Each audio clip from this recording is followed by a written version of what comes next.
The West has embarked on a radical self-critique.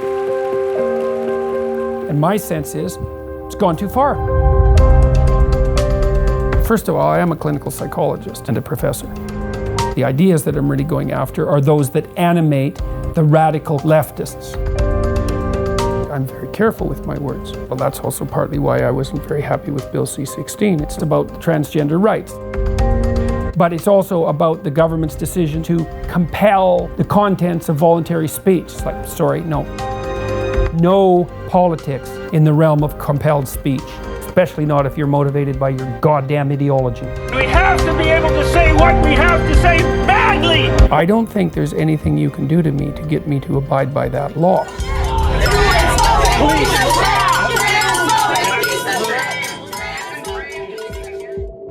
Atheism is fundamentally a doctrine of negation. All it states is there is no God. You lose something like that, you lose the motivating ethos of your community. Peterson. Why do meaningful things? And the answer is, well, because life is suffering. Do some difficult things, do them well, and you justify your miserable existence. Accept the burdensome condition of suffering, and you transcend it. There's so much possibility in front of us now. Let's have a conversation to figure out how to set things right. We could do that, so that would be good.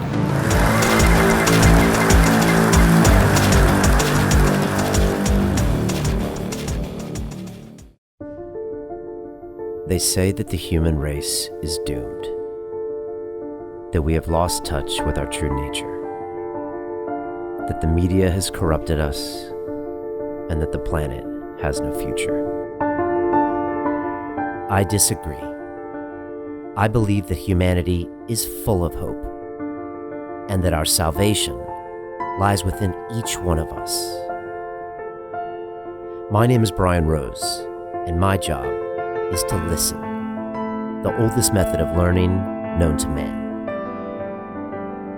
Each week I seek out individuals that are changing the world, people who are living and thinking in a different way.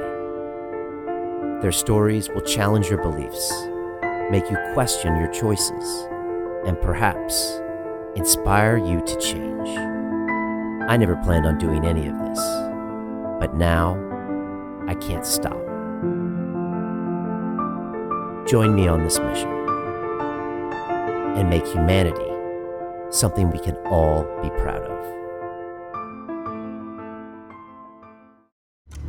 It's time for you to man up, to once and for all tell your mind who the fuck is boss. I need a fucking answer. What's it gonna be?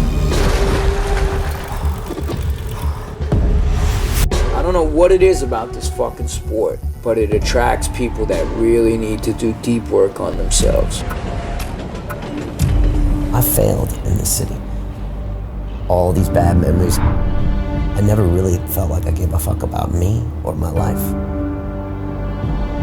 I almost killed myself, Think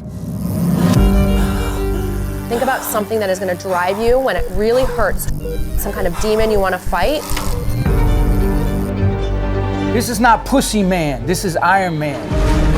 Under pressure reveals true character. What are you gonna do? You're gonna be in Chattanooga May 20th or what?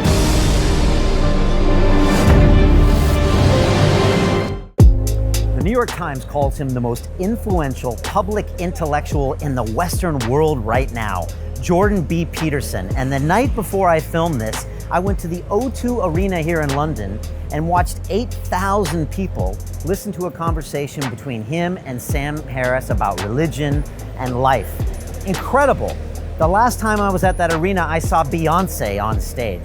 This man has gone from relative obscurity 2 years ago at the University of Toronto to now being a man who drives public opinion. And I don't agree with everything that Jordan says, but I think he has a lot of very powerful moments. And his book, 12 Rules for Life, An Antidote to Chaos, walks you through about taking personal responsibility, about not judging yourself to others, but by who you were yesterday. And I just love a lot of his core values and his real reliance on storytelling and how it's really part of our DNA. I really enjoy my time with Jordan. I think he's just going to continue to get bigger and more influential in this world. And I like the fact that we have someone unique here having a debate, and it says a lot for long form content, something we've been doing here for 7 years at London Real. And as Jordan said, people are not as stupid as we thought they were, and they really want to engage with complex ideas over long periods of time. So sit back, relax, and enjoy my conversation with Jordan Peterson. And inside London Real, we are working with our Speak to Inspire course. I'm teaching people from all over the world how to become better public speakers. And whether that means to get a promotion in the boardroom or get on the TED stage like I did, this is a way to scale your message. And here's a little bit more about what we do. London Real doesn't stop when the conversation ends. You see, that's when we get started. Because everything begins with a thought, and then comes the action. The London Real Academy is our global transformation platform. Here we bring together thousands of students from over 75 countries. Whether you want to build a profitable business from your passion, or learn to speak to inspire, or broadcast yourself with your very own podcast, or accelerate your life to become a high-performance person, we have the online accountability course and personal mentoring program that will make your dream a reality. Join us, and we'll take your life to the next level, together. Our next accelerator course is starting soon.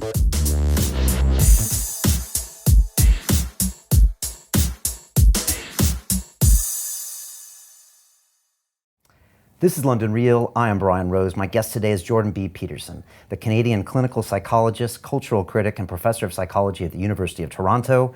Your book, 12 Rules for Life, An Antidote to Chaos, provides practical principles on how to live a meaningful life, from setting your house in order before criticizing others to comparing yourself to who you were yesterday, not someone else today. The New York Times recently called you the most influential public intellectual in the Western world right now.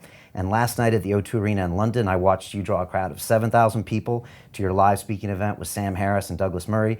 It felt like a watershed moment. Jordan, welcome to London Real. Thank you very much. What was going on last night? 7,000 people, no Justin Bieber, 3 people on stage having a 2-hour discussion. Just the fact that that happened. Yeah. What do you make of that? Well, I've thought about that a lot. And I think that it's the consequence, mostly the consequence of a technological revolution.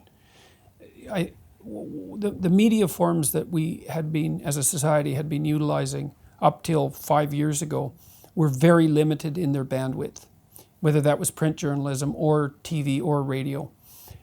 Limited in that because the production cost was so high and the distribution cost was so high that every second counted. And so there wasn't room for long form. This wasn't only true of journalism and public affairs and that sort of thing. It was also true of drama, like on television. And 90 minutes was a long time, right? And I think everybody came to assume that the media forms actually reflected our capacity for attention and depth, and they didn't. They narrowed it. So look at what happened when Netflix popped up and HBO. No bandwidth restriction, right, in terms of time or distribution. Well, it turned out that people would be perfectly happy with 40 hours of drama. And continuous, people will even binge on that, right, with multiple plot lines. There was a huge demand for that. So you had very high quality series like The Sopranos or Breaking Bad emerged that were very complex to the level of literature, I would say. So it turns out people were smarter than we thought. They had longer attention spans. And now the new media forms, YouTube, podcasts, have revealed that there's a tremendous hunger for long-form dialogue. Your program does the same thing. These live events are an extension of that. No one knew that that market existed. Well, apparently it exists. People are in for 2.5 hours of relatively deep as we could make it anyways, philosophical inquiry. Who knew? Well, so there's the content. So obviously Sam and I have focused on issues that there's a market for from an issues perspective, but then there's also the other issue, which is that people come to these live events to see the process of inquiry unfold. And so there's the results of the process, which is whatever content we manage to generate, whatever conclusions, but there's something very engaging about being involved in an engaging conversation. And so we're providing that, apparently. And that's also great because it turns out that people want that and need it and can participate in it and can benefit from it. And so great. Hopefully it means the political dialogue could be elevated, the philosophical dialogue could be elevated. And then, well, I see it partly as driven by content, but also an emergent consequence of this technological revolution in information provision, which is a big deal, right? On-demand video of indefinite length with almost no production cost. Then also people can chop that up. They can comment on it themselves. They can listen to it with podcasts. They can do that while they're walking around. It's a big deal. These are big changes. And so we're seeing that reflected. You said before it's not obvious that everyone can read, Yep. or everyone who wants to engage in long-form reading. Yep. And yet this is accessible, and it's a huge Yeah, well, moment. there's a couple of possibilities. One is maybe more people can listen than can read, because reading is somewhat of a barrier. And it also, reading is something you have to learn how to make part of your life. You know, and avid readers do that, but not everyone does that, for all sorts of reasons, cultural and otherwise. And so not only reading is like that, but buying books is also like that. Now, but listening, man, everybody can listen. And so, and especially with podcasts, you can listen while you're doing other things. So that gives podcasts, audio, an advantage over books and over video, because of course you have to more or less sit there to watch a video, and you definitely have to sit there and do nothing else to read a book. So the audio allows people to listen, and they can speed it up now, so that's also non-trivial, and they can do it while they're doing other things. So that means all of a sudden people have an extra hour a day that they never had before, and they can use that to educate themselves with absolutely no cost, right? No personal cost, no financial cost to speak of, no additional demand on their time. So like you figure, let's say it's an hour a day for the typical person. Well, you only have 6 to 7 hours a day that you can make productive use of, because you're eating and cleaning and doing all the things you have to do to stay alive, and sleeping for 8 hours eats up most of the day. Now, all of a sudden, 10% of your life has been freed up so that you can investigate more complex issues if you have a mind to. Turns out that people do have a mind to. So, great. It's really something. Yeah, we're becoming more educated then as a whole society. It looks like it. Yeah. It looks like these new technology, and it's kind of what you'd hope for from a new and revolutionary technology. You'd expect that it would provide new information to larger numbers of people, and that's exactly what seems to be happening. And I think these events, so Sam and I had 4 conversations, 2 with Douglas Murray, and the first 2 had 3,000 people, the third one 8,500, and the fourth one in London last night had about 7,000. And so obviously there's a huge market for who knew, for untrammeled philosophical discourse. How do you find debating religion with Sam on stage, you know, as he kind of takes the atheist viewpoint, and I guess you take kind of an opposing side? Yeah. You know, he's less emotional. Some people have said he's the critic and you're the creator. Mm-hmm. And it was very interesting watching you two last night. How has that played out over 4 different occurrences with him on stage? What have you learned? Has anything become more obvious to you or less obvious? Well, I think I understand his ideas more and more deeply, and I've been studying them a lot since we've started this whole process, because we did 2 podcasts together last year, I think, or maybe the year before, a while ago. And so I've really familiarized myself with his work, not least because Sam is an effective and articulate spokesperson for the rationalist atheist position, which is a very widely held. It might even be, in some sense, among intellectuals, the normative position. And so the fact that he can articulate it so well, I see its lack, I see what it lacks as revelation of its fundamental insufficiency. You know, it's not a motivating ethos, atheism. And you might say, well, that doesn't matter because it's still true. It's like, well, yeah, fair enough in some sense, but it is crucial because people do need to be motivated. And so that gap, and Harris himself has said, well, atheism is fundamentally a doctrine of negation. All it states is there is no God. It's like, okay, fine, well, what do we do from there? Well, then the story gets less compelling. And so I can see it as something that's, well, it's got a destructive element, which of course is something that Nietzsche pointed out when he discussed the death of God. He said, we'll never find enough water, essentially, to wash away the blood. Right? So you lose something like that, you lose the motivating ethos of your community. And you might say, well, that's okay, because we've replaced it with objective truth. And look, fair enough, man. Objective truth is what's provided us with this incredible technological power, and you have to be a fool not to see that as an advantage. But it's in an insufficient account in my estimation, and of course that's what all the discussions are about. I think we're going to release all the discussions as videos and also as audio, and I think there's clear development of both of our arguments across the course of the events, and very little repetition in the content. Some, because of course it's the same people, but I do think people will be able to track the development of thought across all the conversations. So I found it very worthwhile. Definitely made me sharper, and also made me more cognizant of Sam's arguments and why they're so attractive to people. Yeah. So, but ultimately he's denying something exists, and you're trying to say, okay, this thing needs to exist to move us forward and to give us an emotional base. Well, and that there's more to it than meets the eye. Yeah. And there is much more to it than meets the eye. I mean, one of my experiences has been, the more that I've delved into some of these fundamental stories, the more bottomless they become. The Cain and Abel story is particularly like that. It's 10 lines long. You could spend 10 years thinking about that story. It's so deep. It's almost impossible for me to imagine how a story that profound could be reduced to something that finite. It's mind-boggling. And of course, the story of Adam and Eve in the Garden of Eden is the same. It's like, there's a reason we can't forget that story. Now, who knows what there's many reasons. Who knows what those reasons are? Is it in our DNA somewhere? Well, look, at minimum, you could make a biological claim, something like, and it's kind of the same claim that Richard Dawkins makes with regards to memes. See, I've always thought with Dawkins that if Dawkins thought a little harder, he would have turned into Carl Jung, because there's very little difference between the idea of a meme and an archetype. An archetype is, Jung's archetype is what you would consider a meme if you thought about what a meme was for 20 years.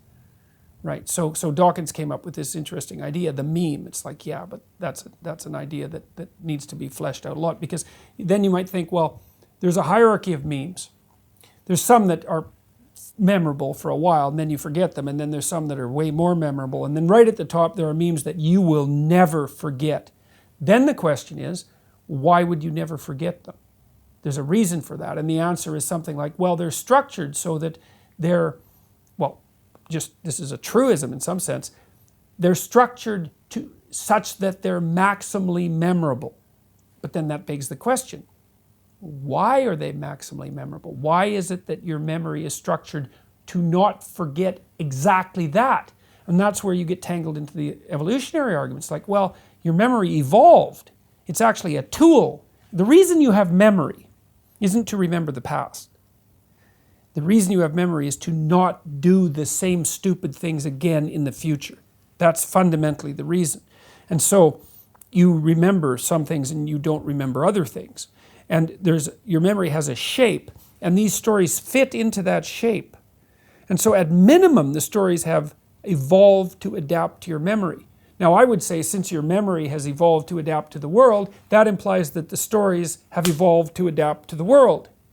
And I think that's a perfectly credible biological case. One of the things I did manage to do, because Sam often is considered the scientist between him and I, he's the scientist in the discussion, and that's actually a misapprehension in some sense, because I've just never got around to the science in our discussions for all sorts of different reasons.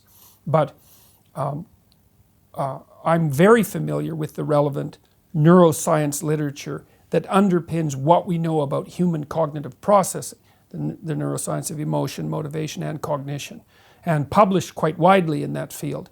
So I managed to make at least the outlines of my biological case for the existence of such things as archetypes and profound narratives. And I think it's the best reflection of the current science, as well as working on the metaphorical level of analysis.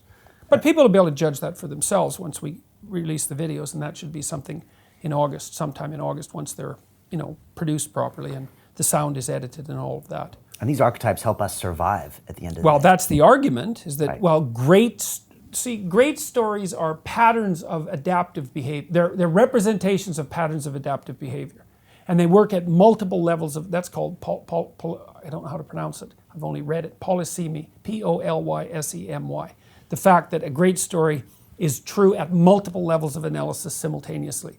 And you see this even in popular culture, like if you watch a show like The Simpsons, an animated show, kids can watch it, but there's content for adults. You can interpret it at different levels of analysis. And truly great stories can be interpreted at multiple levels of analysis simultaneously. That's actually what gives them depth. So when you say a story is deep, it's, well, here's a meaning. Oh, look, here's another. Oh, look, here's another one. And then the meanings often exist in parallel with one another. And great stories, and the really archetypal stories are like that. The story of Moses, for example, that's an archetypal story. The idea that people escape from tyranny, go through a crisis, spend time wandering in the desert, are moving towards a better place. It's like that's the story of life. And it's encapsulated in that story. I'm going to do a bunch of lectures on the Exodus stories sometime in the next year. So I already went through Genesis, which seemed to be was certainly very useful for me, and lots of people seem to like it. You started talking about your father last night and said you really hadn't talked about that before, and I think it kind of got lost, but talking about how sons kind of emulate and maybe meme their fathers, and how this over time has kind of become maybe a representation of a godlike figure. But you kind of got cut off there, and I was wondering if you could just talk a little bit more about that. Well, one of the things I tend to do is to look at symbolic representations through the lens of evolutionary biology, rather than assuming that these representations are mere superstitions or play no functions. Like we have the idea that there's a deity that's father-like. So it's a disembodied spirit in some sense, that's eternal, that has paternal characteristics. It's like, okay, well, strip it of its metaphysics, only I'm not saying that fundamentally you have to strip it of its metaphysics. I'm not making that claim. I'm saying if you strip it of its metaphysics and just look at it as a biological phenomena, it's like, well, what might the idea that there's an eternal paternal spirit, what might that be a reflection of? Well, it's like, well, there's you imitating your father, but your father imitated his father, and his father imitated his father. And so in some sense, what your father actually imitated was the pattern of fathers across time. And you could think of the transcendent father as the pattern of fathers across time. And it's the right way to think about it. And it's even developmentally and neurobiologically correct, because when a child imitates his father in pretend play, you think, well, when you're pretending, we're pretending to be your father when you're playing house, for example. You're imitating your father. It's like, no. If I'm imitating you, I do this, right? So I'm mimicking what you're doing with my body. But when I'm pretending to be my father, I'm doing something way more sophisticated than that. I'm observing my father across multiple situations. And then I'm abstracting out the commonalities in behavior and attitude across those situations that make him father. And then I incorporate that and dramatize it in my pretend play. It's unbelievably sophisticated. And so it's what the child is doing in pretend play is coming to embody the disembodied spirit of the father. So that's the disembodied spirit. But that disembodied spirit is a reflection insofar as the child is making contact with the father and not just the idiosyncratic personality of his particular father. He's abstracting out the generality across all those situations. And that generality is in turn a reflection of the imitation of the father going all the way back in time. And so you think, well, that is a disembodied spirit. It's a disembodied spirit that's incarnated in the collective of fathers across time. And what is that? Well, it's a judge, that's for sure. It's a judge. Even when you interact with the hierarchy of men who are currently alive, something can be abstracted out of that that's like the patriarchal spirit. And if you don't think that's judging you, you are not thinking. It's absolutely judging you. That's what rank orders you in a hierarchy. It's even what the feminists accuse our culture of being, that disembodied, judgmental, patriarchal spirit. There's something to that. Of course, they think of it only as a tyrant, which is a big mistake. And so... You're saying there's function to that, and Oh, that's God. a natural selection. Of Well, course. there's function in it insofar as society itself is functional. I mean, the feminist critics, the radical leftist feminist critics, to be more precise, and not all of them are even feminist, make the argument that there's nothing in our hierarchies except tyranny and exclusion. It's like, well, that's completely preposterous. They say that while sitting in comfortable armchairs with the electricity on and the water running and no riots in the street and well fed and well clothed and protected from their enemies. I mean, it's so preposterous. I can't even believe we've even come to this point. That's because of hierarchies that they're not looking at. Of course. Right. And of course the hierarchies tend towards corruption and blindness, obviously. And when they become corrupt, then they're more likely to be dominated by people who use power as their fundamental mode of being. But that doesn't mean the bloody hierarchy is nothing but a corrupt tyranny of power to begin with. I mean, that's the definition of the ultimate authoritarian state. And if you think Western society is the ultimate authoritarian state, then your level of naivety is something on the order of miraculous. So How come we need Jordan Peterson to defend this hierarchy and even to point it out? How come there was kind of a vacuum of this before? And now I'm waiting in line last night to go in there, and men are talking about how these observations changed their lives, and they're turning them into, different types of human beings. Why? Where was this before? And why were you the one to step up and say, hey, wait a second, look at this. What you're saying is wrong. We need to, to take a look at this hierarchy and see its purpose. Well, I think that Nietzsche claimed that Christianity died at the hands of its own insistence on truth. So imagine that we produced a religious structure across time that elevated truth to the highest level. So then truth became everything. Well, and our capacity for truth expanded, and we discovered objective truth, and we discovered scientific truth. And technology then we noticed accelerates that. Then we noticed that all of these stories upon which our faith in truth were based weren't objectively true, or not in any simple sense, and we started to take the stories apart. Well, where do you stop? You take the stories apart, you take the stories apart, you take the stories apart until you're left with no superordinate value structure. Well, and then when do you stop with the criticism? Well, we haven't stopped with the criticism. The West has embarked on a radical self-critique, and my sense is it's gone too far.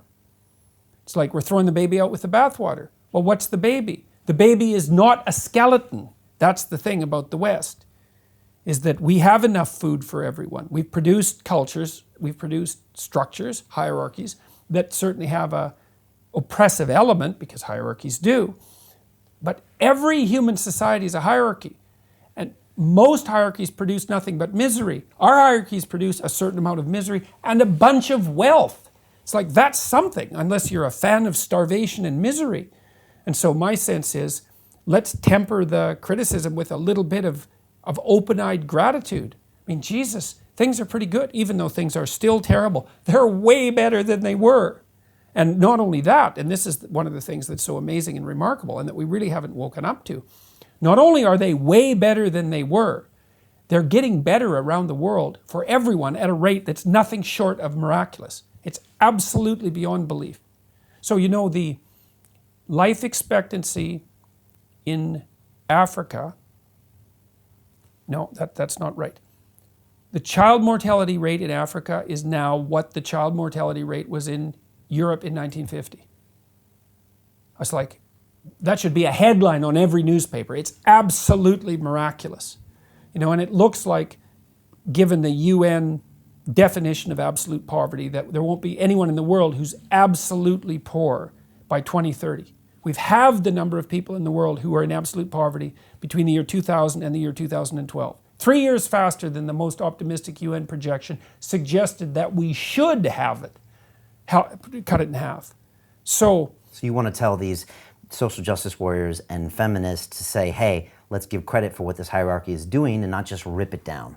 Well, for no apparent exactly. reason. It's like, well, let's be sensible about this. Okay, so let's talk about hierarchies, which I do in the first chapter. First of all, I say, look, let's start with the notion that hierarchy is not the secondary consequence of the West or the patriarchy or capitalism. That's wrong.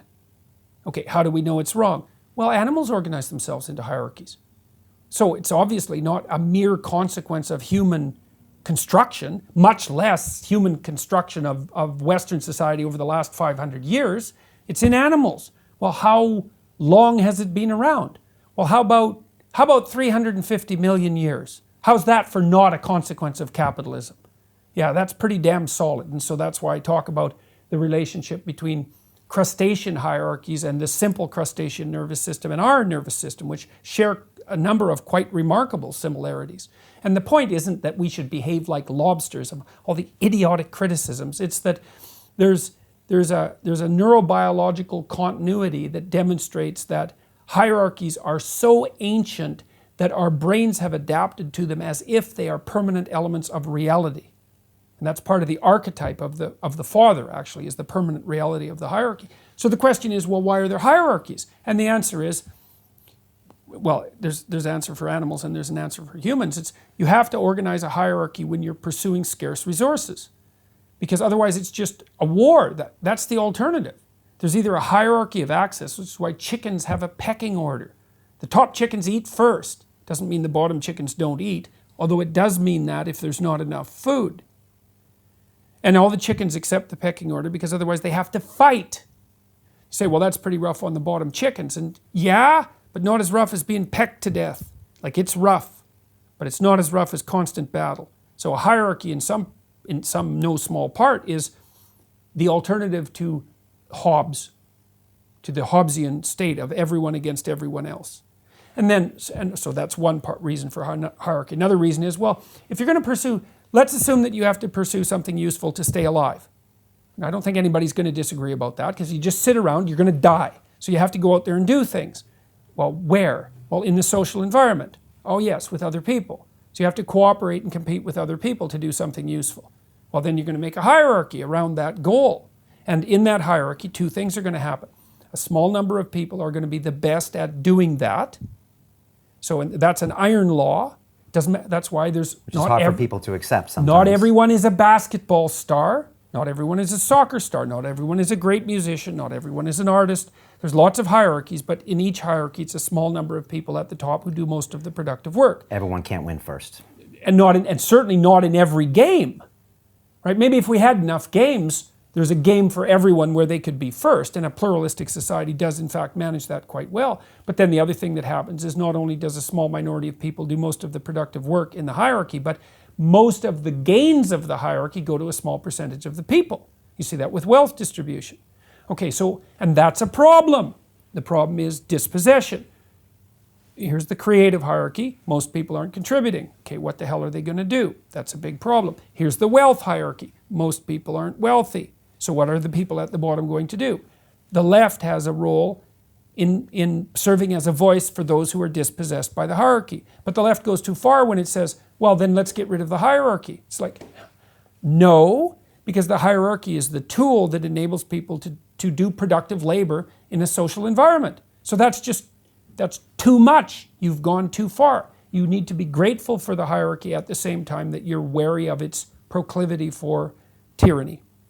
And that's what you do. You tell people when they've gone too far. Well, that's what I'm trying to do, right. Is to say, trying to delimit.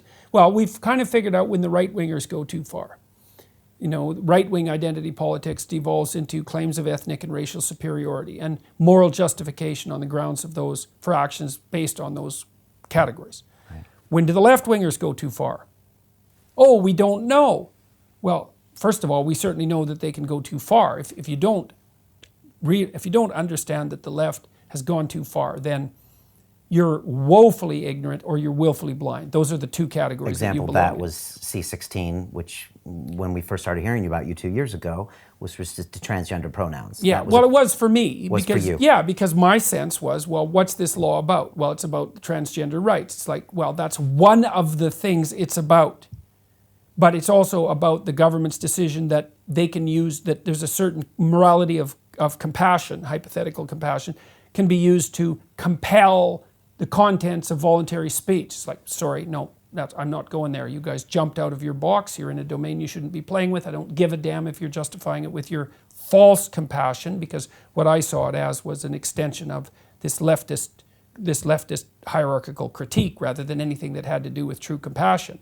And so I might have been wrong about that, but I was correct in a couple of assumptions. One is that had never been attempted before in the history of British common law, of English common law. It was also made illegal by the Supreme Court in 1942 in the United States. And there was no precedent for that sort of thing in Canadian law. So the idea that that was an extension of governmental power beyond what had been attempted previously in Canadian society and in English common law history was definitely true.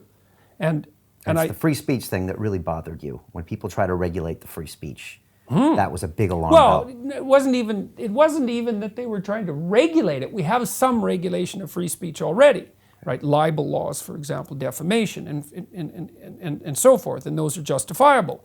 Free speech doesn't mean you can lie about someone in a harmful way, for example. And maybe you could even make a case that hate speech laws are justifiable, even though I don't think they're justifiable, because it raises the specter of who defines hate, and that's actually a fatal flaw.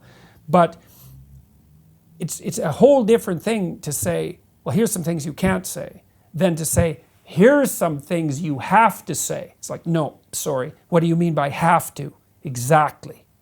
It's like, and my sense in that situation was, I'm not doing that. So you are not compelling what I'm going to say. You've gone too far. And I think that I have a responsibility to the content of my speech that, as far as I'm concerned, is sacred. It's like no politics in the realm of compelled speech, period. There's no way you're going there, especially not if you're motivated by your goddamn ideology. So that was a line as far as I was concerned. You could have been fired.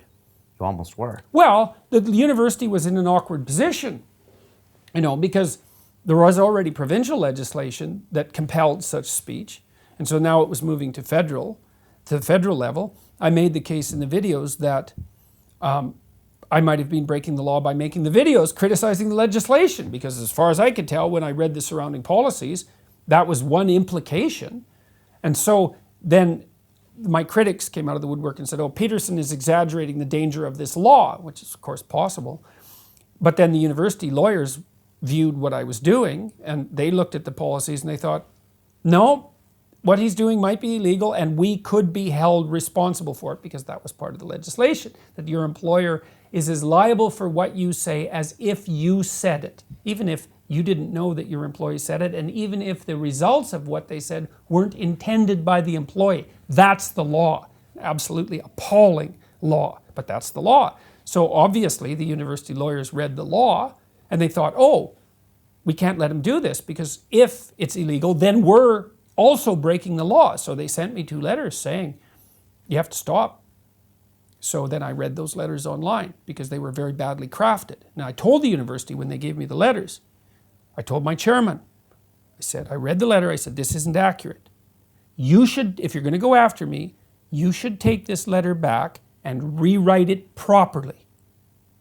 So I gave them due warning. She said, no, the letter stands. Like, fine. So then I read it online with all of its inaccuracies and internal contradictions.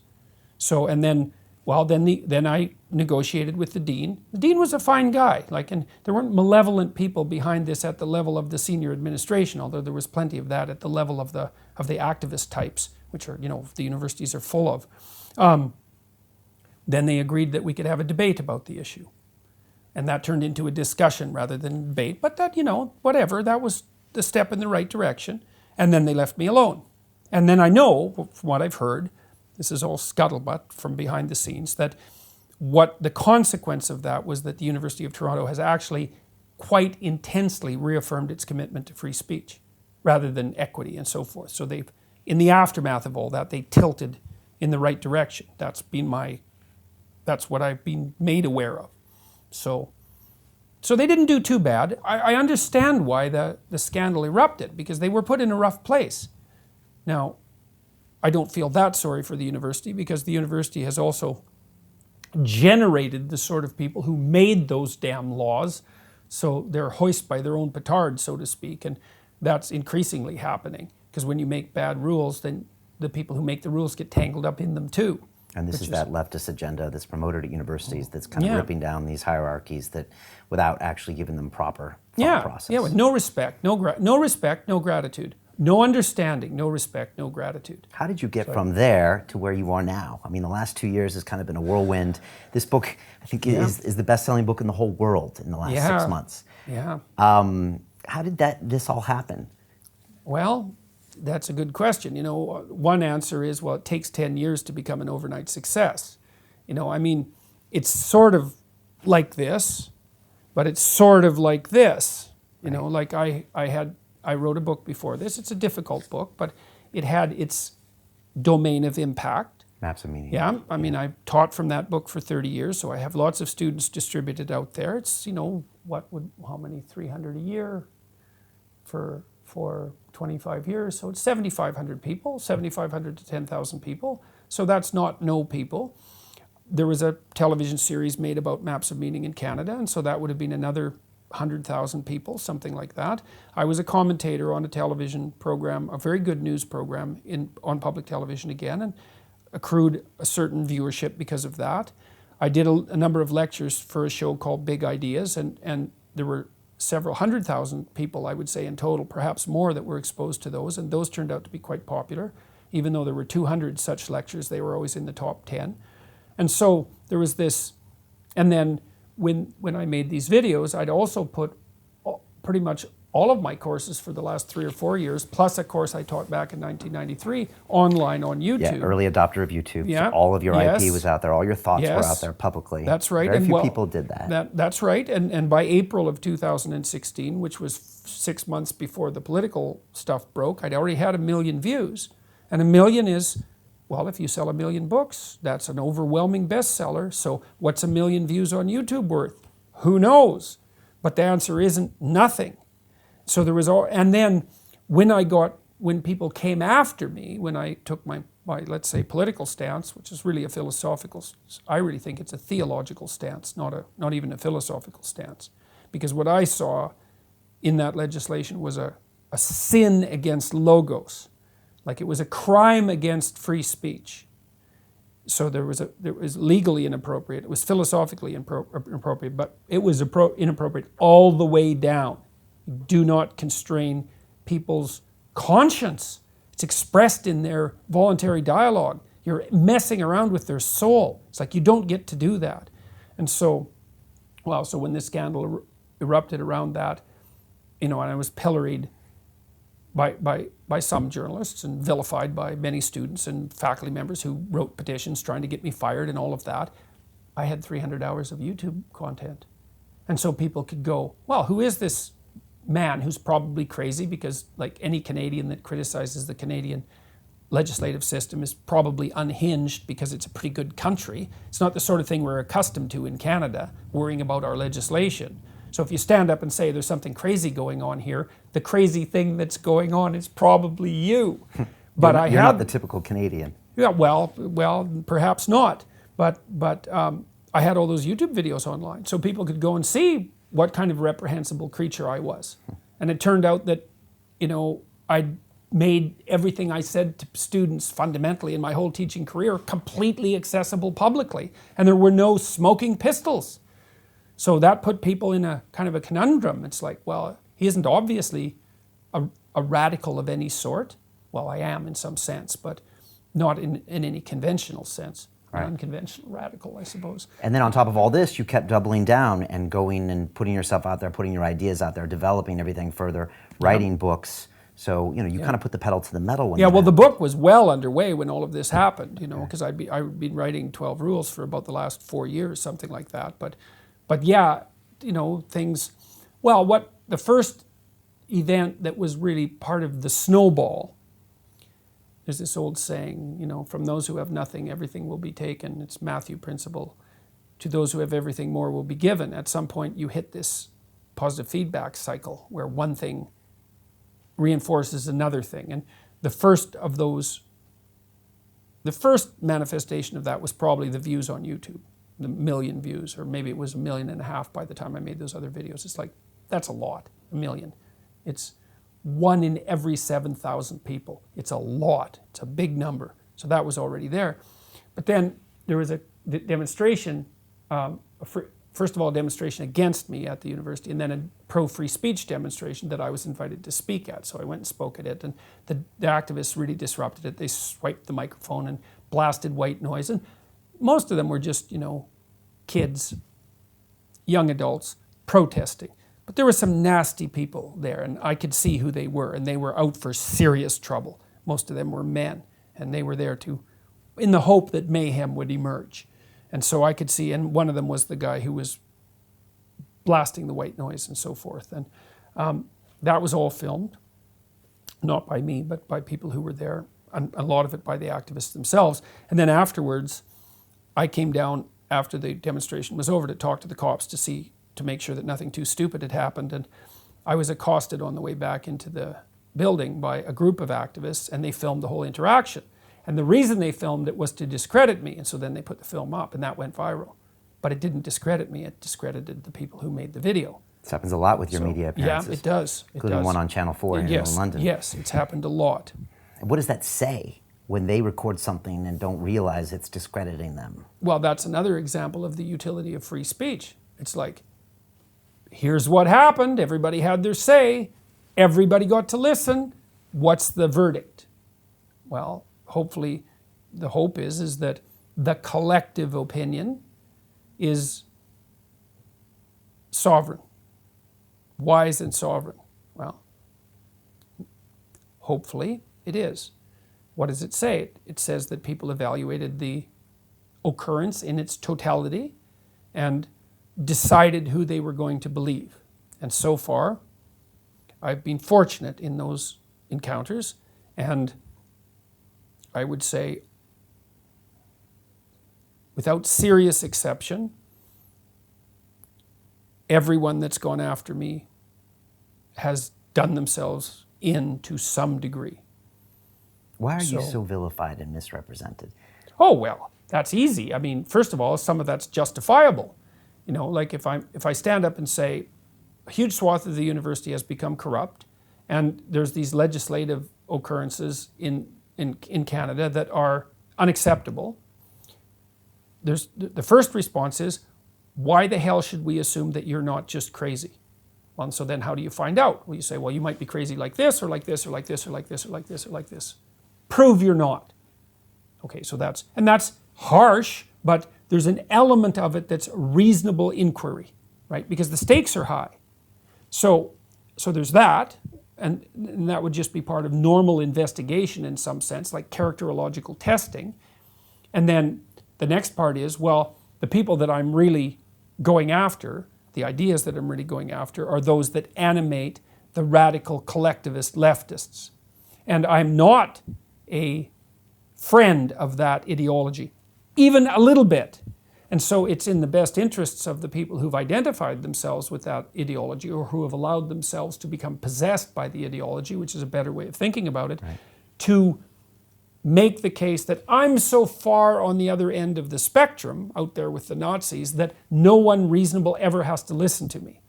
So that's what they claim.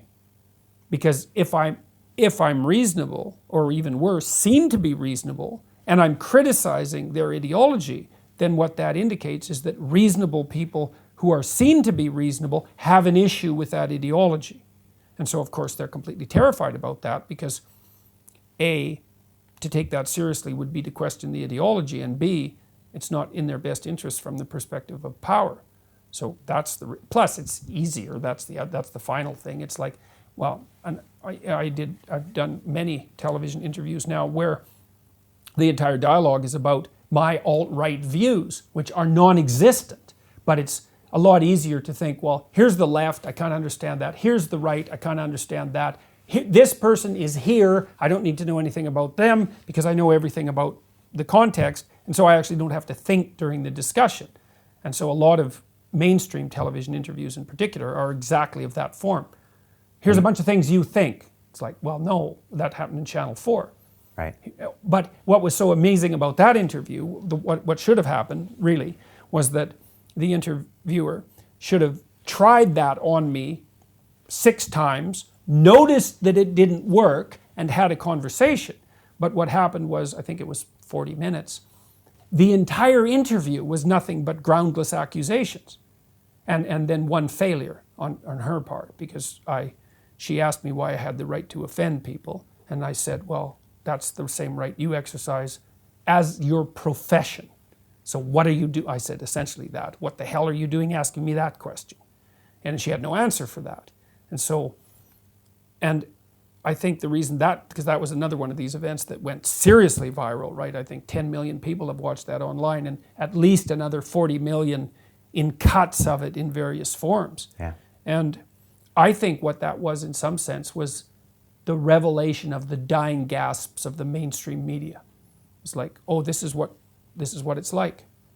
It's like, oh, we're done with that. What's it like being the bad guy and having everyone try to take pot shots at you?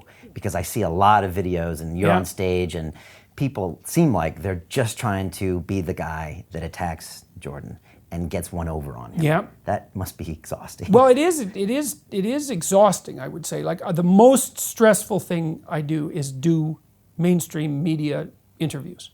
It's really stressful. And so it's so stressful that, well, I've curtailed a fair bit of it, and I'm really thinking of not doing them. There's still, I'm doing far fewer of them. Right. And I think I've hit the point of diminishing utility anyways, in terms of communication.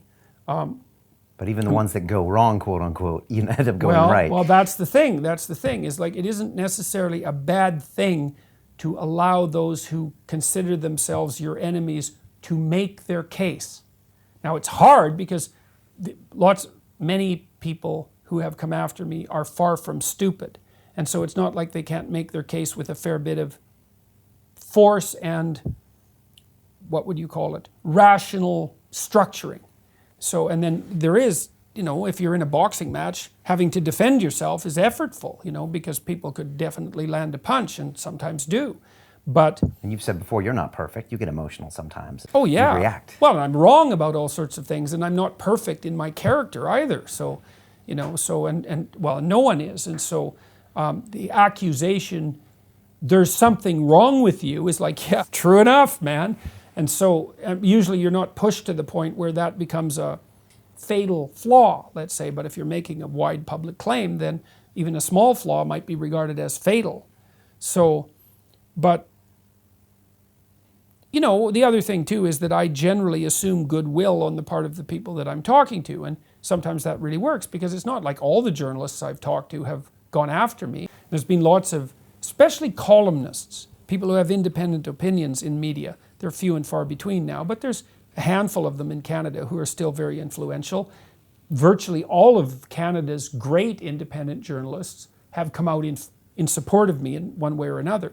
So, it's not journalists, it's some journalists, maybe a higher proportion of journalists certainly than of the general population. And then, of course, I have unbelievably widespread public support. And my tour is like ridiculously positive.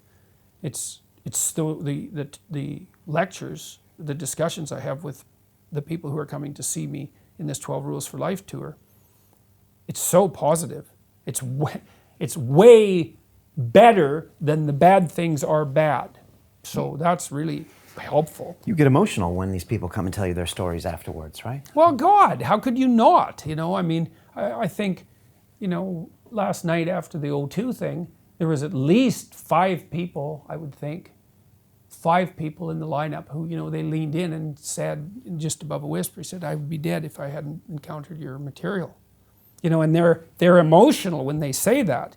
It's not like they're broadcasting it to their friends, they were at the brink of suicide, and that's very common comment. And even if that isn't the comment, then it's very, very frequently, I was in a bad place in my life for these reasons. And I think I could have used this book about 20 years ago, Jordan.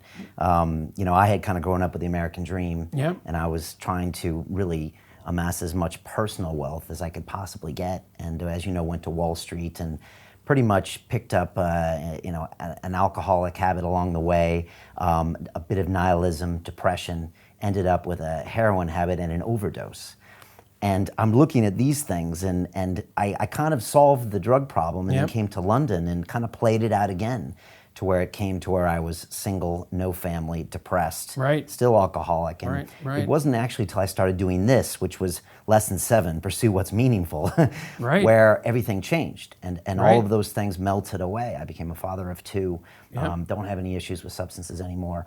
And as I read your book, I'm thinking, I really needed this 20 years ago. Well, that chapter 7, in some sense, that's the linchpin of everything that I've written. And one of the things I've been discussing with my audience is, well, why do meaningful things? Well, first of all, what is meaning? But then why do meaningful things? And the answer is, well, because life is suffering and malevolence. It's ineradicable at its core. It's like, that will take you out.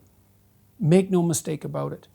You need to be armed with virtue in order for that not to turn into hell. Really, you really need that. And it isn't just your hell, that's bad enough. And that can be really bad, especially when you're contributing to it, right? Because then not only are you suffering, but you're the agent that's producing the suffering. And then maybe that's not just for you, it's like you're taking out your family. If you're really good at it, you're taking out large swaths of your community. That's hell. It's like, and that's real. And no one with any sense and any experience has any doubt that that's real. And then they all can easily think of how, even though it's already bad, you could make it way worse. Everyone knows that. So what's the bulwark against that? Nobility of purpose. That's it. You have that, then you can, then you have something to set against the suffering and the malevolence. And it isn't optional. That's not optional. You cannot live without it. Not meaning without is not optional, right? Well, that's why it's such a deep instinct. Right. It's an instinct, meaning. It's the instinct of life. My life is meaningless. It's the spirit has gone out of you. It's like, well, modern people, it's part of this process of criticism. We've criticized the idea of meaning so much that we don't really believe in it anymore. It's like, well, that's fine. You can not believe it, but try living without it. See how far you get with that. So in the case that I've been making to people, which they find entirely credible, it's partly the hell case that I just laid out. It's like, okay, you need a reason to get out of bed on a terrible day. Okay, what's that reason going to be? Well, let's think it through. You know people who can get out of bed on a terrible day. Do you admire them? Yes. What are those people like? Are they taking responsibility for themselves? Definitely. Do they have excess capacity so they're taking responsibility for other people? Yeah. Are they doing difficult things? Yes, obviously. The more you respect them, the more you also see that they're doing difficult things and doing them well. So what does that mean? Do some difficult things. Do them well. Then you justify your miserable existence. And people, you can lay that argument out to an audience of 3,000 people. A lot of them are there because they're trying to set their houses in order philosophically and religiously and practically all at the same time. It's what they want. You lay out that argument to people, they go, yep, right. So pick up your goddamn burden and walk up the hill. So, yep, I get it. And people do get it. And it's not surprising because that's the alternative to hell. And that is what's expressed in our deepest religious ideas. That's the idea that's the idea that's symbolically represented in the crucifixion. It's like, accept the burdensome condition of suffering voluntarily and you transcend it. It's like, wow, really? Is that how it works? It's like, yes, that's actually how it works. And that's a miracle that's how it works. And the only way it works. So people need to take seriously right now getting meaning in their life, because while they don't have it, they're destroying themselves. Yep. And others. And others. Yep. And I can attest to that. Yeah. Oh, yeah. Well, people can attest to that. Like, if you're really naive and a child still, and a protected child at that, maybe you think, no, life isn't that hard. It's like, not only is it that hard, it's even harder than you think. So you're going to be tested, that's for sure. And if you have a sustaining meaning, then well, Nietzsche said himself, he who has a why can bear any how. Yes. And young men apparently, in particular. I think because young women are already being encouraged in a variety of ways, although they certainly have their own set of difficult problems. In our society, we have failed to distinguish between the improper power drive of masculinity, let's say, and the absolutely necessary drive to competence. And so now we don't encourage young men to the degree that we should to become competent, because we've conflated that with contributions to the destructive patriarchal tyranny. And that's of no use to anyone except those who wish to destroy competence under the guise of undermining tyranny. So, and you might say, well, no one wants to destroy competence. It's like, that just shows how much you know about how the world works. And that's why you're so vehement in these arguments, because you see this being destroyed. Oh, which definitely. is the future of our It's the future. society. It's the future. Oh, period. yes, for everyone. Absolutely. Talk to me about malevolence. You're one of the few people that tries to remind us of our own innate malevolence. And last night on the stage, I think Douglas asked you something that you hate, and I think you said, it's hard to hear, the fact that a prison guard at Auschwitz could do that job and be happy about it. Could enjoy it. That it could enjoy it. Strangely enough, on Friday, I had a Holocaust survivor sitting in that chair. Her name was Eva Schloss. She's 89 years old. On her 15th birthday, she was snatched out of hiding in Amsterdam and taken to Auschwitz. She talked me through that day of being separated from her mother and her father and her brother, and it was tremendous. But we tend to forget that there is this malevolence inside of us. A lot of us don't want to talk about it, don't want to believe it. No, but no you wonder. want to remind us of this. It's the only way you're going to surmount it. You have to know it's there first. You have to look in the darkest, this other theme that I develop with my audiences. Why would you look in the darkest places? Because in the darkest places you can find what still shines. And if it can shine in the darkest places, then you know it's a real light. And so you look at the things you don't want to look at. You have to look at the things you don't want to look at. Everything. You have to look at death. You have to look at malevolence. Well, that's a good question. I think you have to, my sense was that I wanted to understand why that happened so that I could at least minimize the probability that I would participate in it if the circumstances arose for such a thing to be possible again. Because, it seemed to me that there was a lesson to learn from the Holocaust. We're always reminded that. Never forget. We've learned our lesson. There's a lesson to be learned. It's like, okay, fair enough, man. What was the lesson? That's the question. What was the lesson? And the lesson is, you're the Nazi. That's the lesson. It's like, really? Really? Oh God, that's a terrible lesson. But I don't see another lesson. It's you.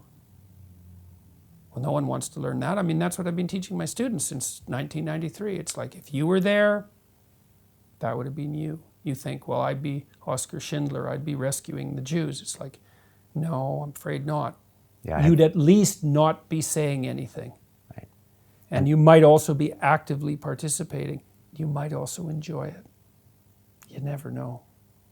So when we notice that in ourselves or admit that, that should give us the power to get back to these 12 steps. Hopefully, I'm sure that when you were recovering from your particular bit of hell, that some of that was a matter of being scared straight. It wasn't only a matter of wanting to do the right thing. In fact, it was probably mostly being scared straight. Yeah, scared because I was societally ostracized. I was shown by all my friends and family that they wanted nothing to do with it. My own health wasn't of my concern, but that did it. That was the pain, and something clicked in my brain.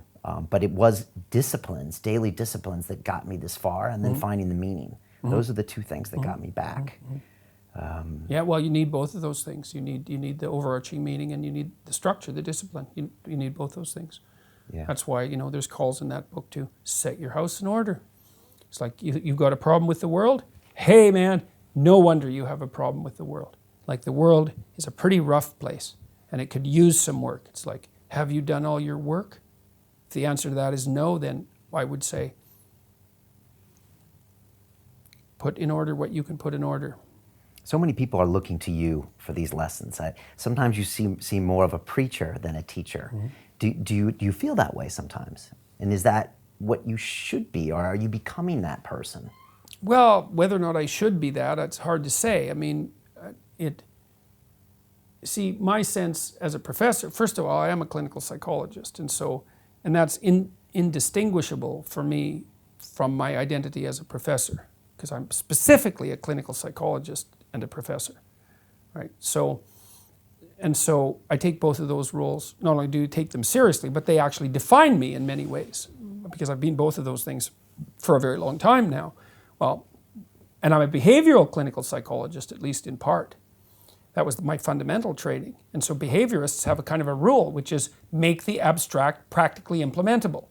That's the basic ethos of behavioral psychology. It's like, well, you have a problem. Okay, what's the problem? What are its constituent elements? What are the smallest implementable steps that we could take to start to address the problem? That's how a behaviorist thinks. So when I'm dealing with high-level abstractions, I'm always thinking, okay, how do we decompose this into the smallest possible unit of useful realization, which of course is what happens in 12 Rules, because it ranges from the very abstract, theological, which is kind of the highest level of abstraction, to the intensely practical, tries to bridge the whole gap. Well, there's an ethical element to that, which I suppose would overlap to some degree with the religious enterprise. I don't know what to say about that, except that I don't see any way around it. You know,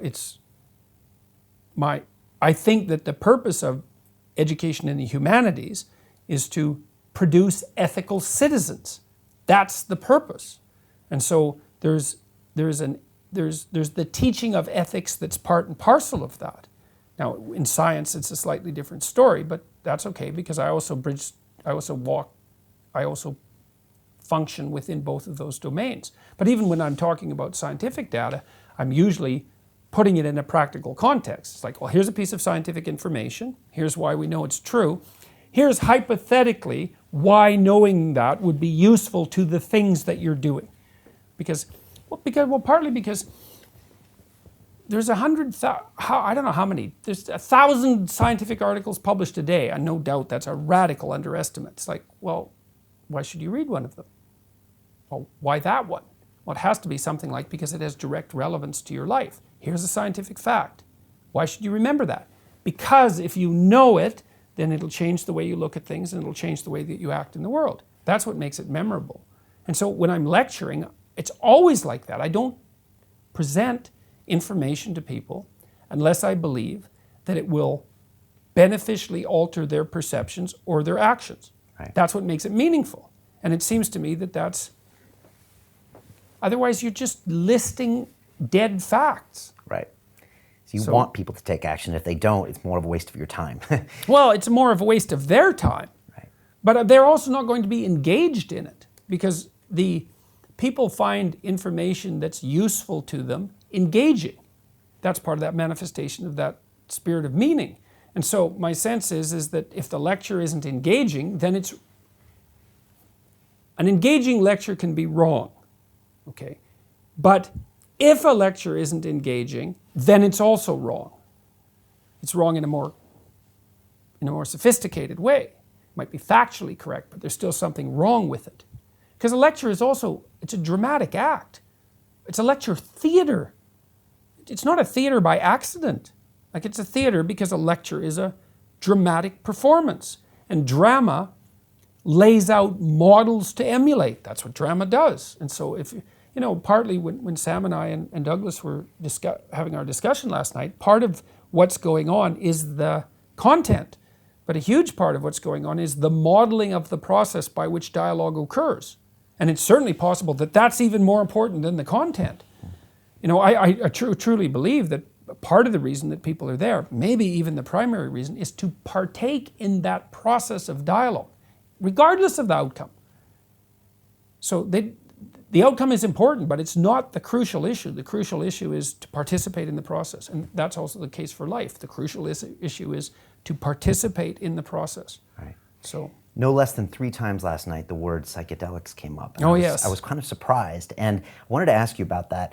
Next week, actually, I'm taking a journey down to Costa Rica, and I'm planning 3 ayahuasca ceremonies.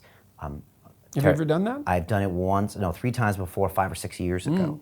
So I am fairly terrified, as I think good. you should be when you go Absolutely, in there. man. You know, and again, I feel like I just want to make sure I'm in touch with doing something meaningful. I think sometimes my human brain can trick me into think I'm doing something meaningful when in fact I'm doing something just beneficial to me. Yeah. I was just wondering what your thoughts were, and that was weird that that came up so many times between you and Sam. And I just wondered, what do you think about psychedelics, and what do they do and what don't I they have do? no idea what they do. Okay. What we don't understand about psychedelics is a very thick book. They bend the structure of reality. And I can't understand what they do. I have no conceptual framework for psychedelics. I have no idea what they are. They could be anything. I have no idea. They're unbelievably strange. What they reveal to me is how little we know about everything. And that's a terrifying thing. Okay, something to be investigated further? With great risk. Okay. Now, you know, I mean, it's interesting. So the scientific literature certainly indicates that under some circumstances, psychedelic use can produce outcomes that you could regard as beneficial. Psilocybin seems to be a very effective agent to help people stop smoking. So that's quite interesting, because that's a hard problem, and it does kill people. 85% success rate was what was reported in the last investigation. Yeah. If people had a mystical experience, 85% of them quit smoking. It's like, it's pretty interesting. I think that they can help you orient yourself morally, but look the hell out. So, you know, you should, when people used to approach the Holy of Holies in the Old Testament, they purified themselves ritually. It's like, that's not a bad idea. If you've got a lot of unfinished business lurking around in your soul, you might want to clear some of that out before you try to attain wisdom that's beyond your understanding. Maybe a way to get in touch with the dark side, possibly. Well, yes, or to have it get in touch with you. So, yeah, to be were the experiences useful? They were very traumatic and very useful. They pushed me further into giving more, starting a family, becoming less selfish. They were also, you know, difficult, but they taught me a lot about myself, and I don't think I would have figured that out on my own, or it might have taken me a long time. Yeah, well, I think that's a common account of the consequences. What did they do to the way that you looked at the world? Made me more grateful to be a part of this world. Didn't feel like it was a burden. Again, I struggled a bit with nihilism as well. Just what's the point of this? It doesn't matter. But I felt more connected to the human experience, and that I played a part in it. And I think, as you probably know from studying alcoholism, I think a lot of alcoholics feel just detached from this world, and they use that to soothe that pain. At least I did. And so for this, it got me back in the game, and showed me that I needed to be a part of this game and not be on the outside. I thought I could function without being emotionally involved with the rest of the species, and I couldn't. So once I got that meaning online, that's when the nihilism goes away, and I feel like a life has purpose. You know, religious transformation is one of the well-documented modes of treatment for alcoholism. It's one of the few things that the treatment literature actually indicates works. Yeah. So, which is, you know, hard to fathom, but appears to be the case. So that's something that's worth serious consideration. Yeah. So, what is Jordan Peterson doing in 5 years? I mean, you've been at a breakneck pace these last 2 years. Yeah. You seem to be accelerating and accelerating. You've changed as a person. You know, I know you've got more energy. Your diet has changed and all of that. What are your plans for the next 5 years? Can you keep up this pace? Do you need to keep up this pace because a lot of people need you at this point? Do you feel that burden sometimes? Well, I don't feel it as a burden, I wouldn't say, because the consequences of it are so positive. You know, it's definitely a responsibility, but that's okay, because with responsibility comes meaning, so that's the payoff, you know. So the pace, I've always lived at, my observation of myself has been that I have two speeds. One is flat out and the other is off. And flat out is better than off. So even before all of this happened, I've always had the equivalent of something approximating 3 full-time jobs. So because I was a professor and a clinical psychologist, I had pretty heavy practice, and I had a lot of graduate students, and I had at least one business, usually two, and I was writing, and so like I was occupied all the time, and I liked that a lot. And so this is another form of being occupied all the time. So I will probably keep that up because it looks like it's in my nature. What that will consist of, I don't exactly know, because it's not easy under these circumstances to figure out what the true priorities are. Right now, it's these tours because it's crazy not to do it. I have a book to publicize, let's say, to communicate about. There's lots of people who are depending on that, obviously my publisher and the people who put time and energy into it, and so I have a moral obligation to serve it properly, and apart from its utility to me, and which is, and there's plenty of utility.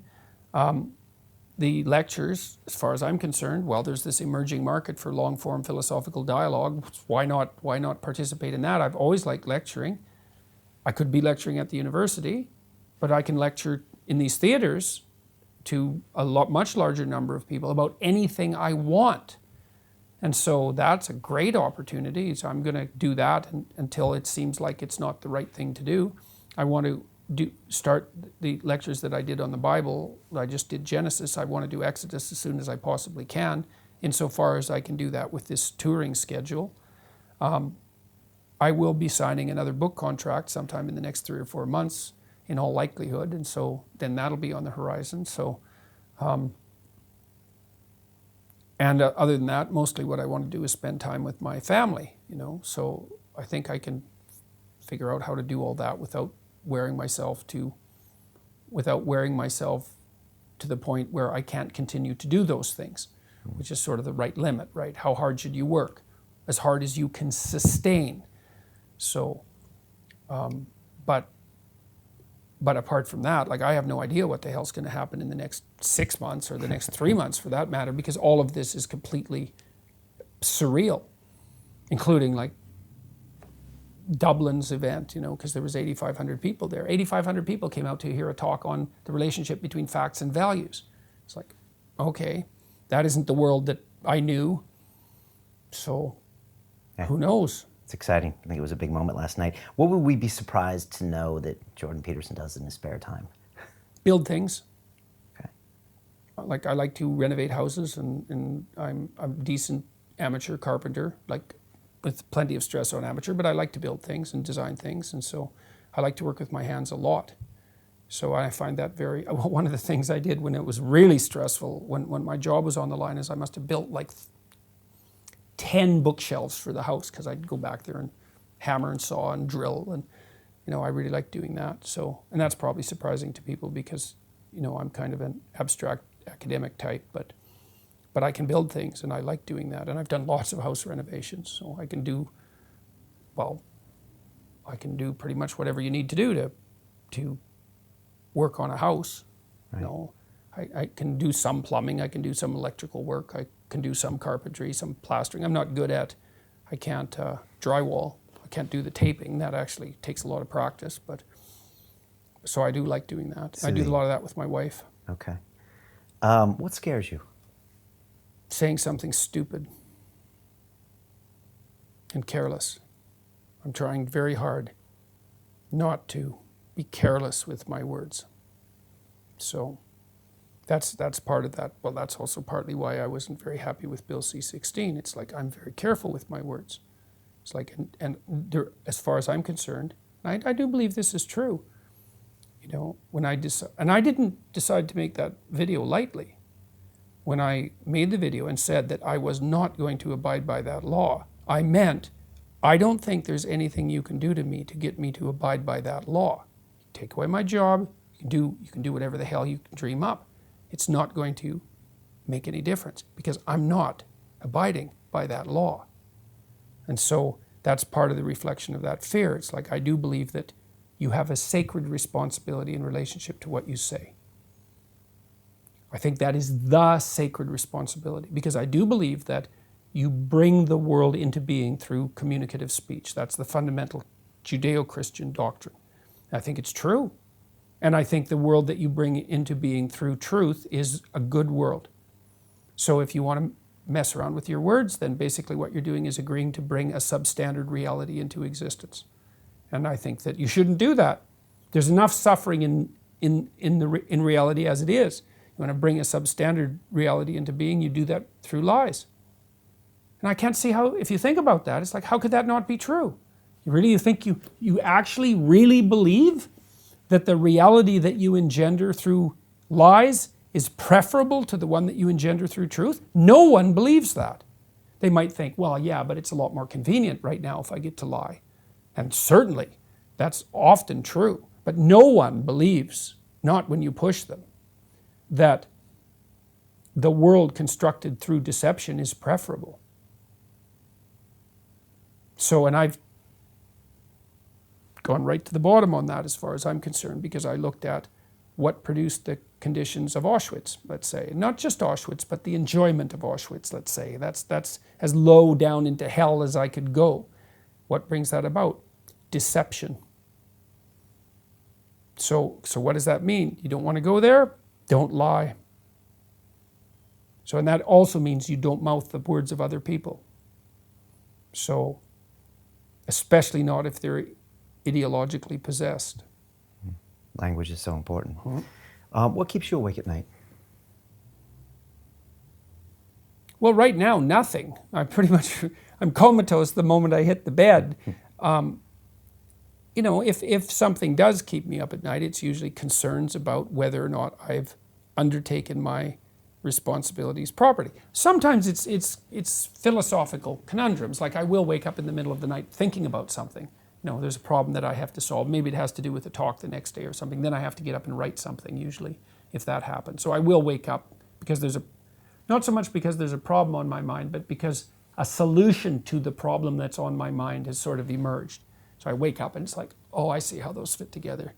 Oh, I have to get up and write those down. Well, that's what happened when I made those videos, because usually I would have written it down. But that night I woke up and I thought, oh God, okay, I've got to go and sort through this. And so I thought, well, I'll try doing that with a video and see what happens. So I'll try doing that with a video and see what happens. This what happened. Yeah, no kidding. And it's an incredible thing to watch. Yeah, I was just very happy to be a part of that event last night, because I think it does show us that something is changing. And like you said, people are smarter than we thought. They appreciate philosophy more than we thought, nuanced ideas. And for anyone who's been involved in long-form content, it's a great statement for the future. Definitely, so, that's for sure. That's exactly right. You go to something like that and you think, hey, look at us, man. We're not as stupid as we thought. Yeah. You know, and not only that goes down way farther than you'd think, which is why I also like the fact that people can listen, because, you know, I do think that obviously reading opens up a huge landscape for people, but it's a minority taste and a minority ability. But listening, who knows how far down the cognitive chain you could go with listening, a long ways. So hooray, that's so good. Yeah. And I mean, obviously you're discovering that because you have the audience for your video work and for the audio work and all of that. There's a big market for that. Yeah. Super powerful. Yeah. Jordan, I always ask everyone a few questions at the end. I'm going to ask you if you could make a phone call to the 20-year-old Jordan. And in the book you talk about where you grew up in Alberta, and it's fascinating to know it was tough living up there. But if you could give that young man a bit of advice based on everything you know now, even the things in this book, what is the one thing you would tell him?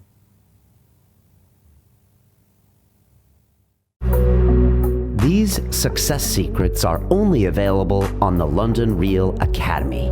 Become a member and get access to live shows, exclusive courses, my webinars, bonus content, meetups, live events, an amazing community, and much, much more. Now back to the rest of the show.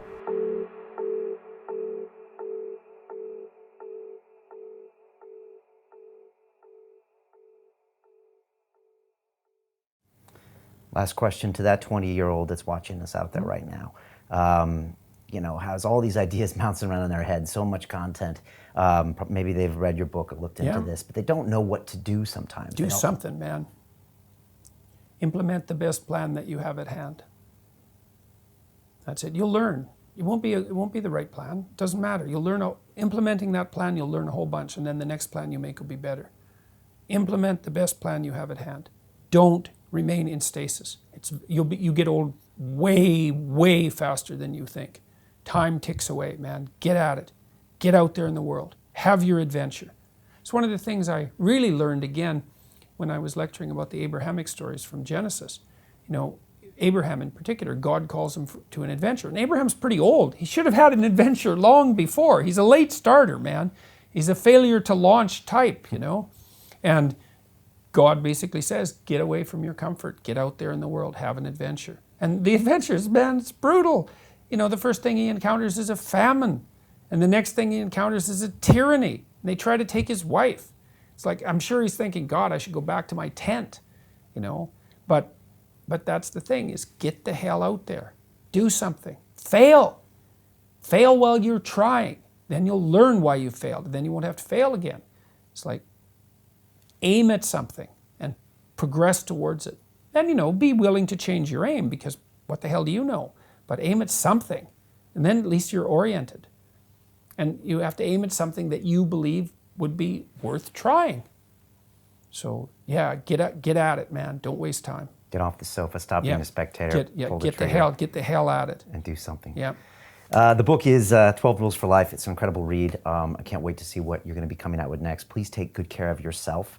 Stay strong. Again, thank you for this event last night, because it just proved to me that there can be much more of this in the future. Mm-hmm. And I was just visualizing all these different types of people on stage and different types of formats, and you know, kind of what we do in here, but you know, for the masses. And it's a beautiful thing. It'd be good. Well, we need to figure out. We've got lots of changes to contend with coming up. Like, I think we could make of the world. There's so much possibility in front of us now. We could make things way better if we can decide what better would look like and how to do it. And we need to have a big discussion about that. It's like, because our technological power is just ramping up, man. It's ramping up and fast. It's like, well, what can we do with that?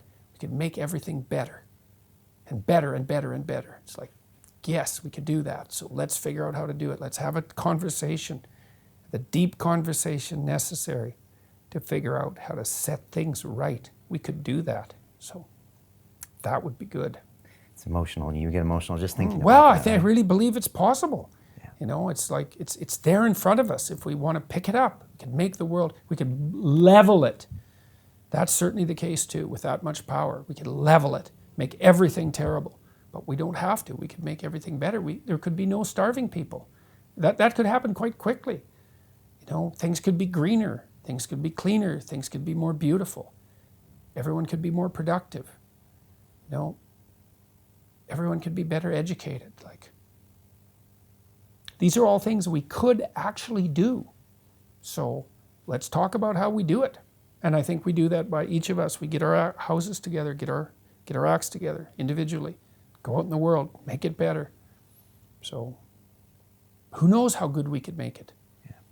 But it involves discussion and a real conversation where you're actually listening to people. Oh, yeah. And exchanging ideas. Oh, definitely, yeah. That's the mechanism, yeah.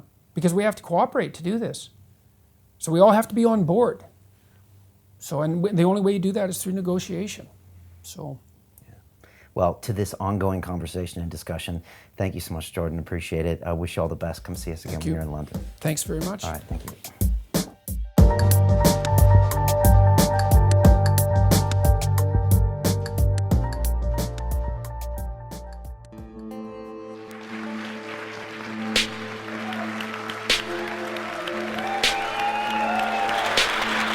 The critics who always speak behind my back, maybe I want to hear them remind me, he's back, the great pretender. I hope this time he gets hurt. I love these guys. They give me fuel. If you want to reach your objective, you want to achieve it, you're going to have to be obsessive. You're going to have to be obsessed. Feel what you do. Feel it. If you're not feeling it, it doesn't matter. It's Chris Eubank Jr. How do you explain his prowess in the ring? Junior has that obsession, that genius, that magic. Genius is obsession, but it's in one area. You studied the sweet science for so much of your life. How do you walk away from it? Do you miss it? You can't walk away from it. I am it. And even when I dance, really I'm boxing. The credit belongs to the man who's actually in the arena, whose face is marred by dust and sweat and blood, the one who strives valiantly. What was the worst day of your life, and how has it shaped you as a human being? When I fought Nigel Benn, I stood like this. It was to mask this. The risk must be taken. That's why you are London Reelers. That's why we're here. We're tired of sitting still, watching it happening for others. Let's do it.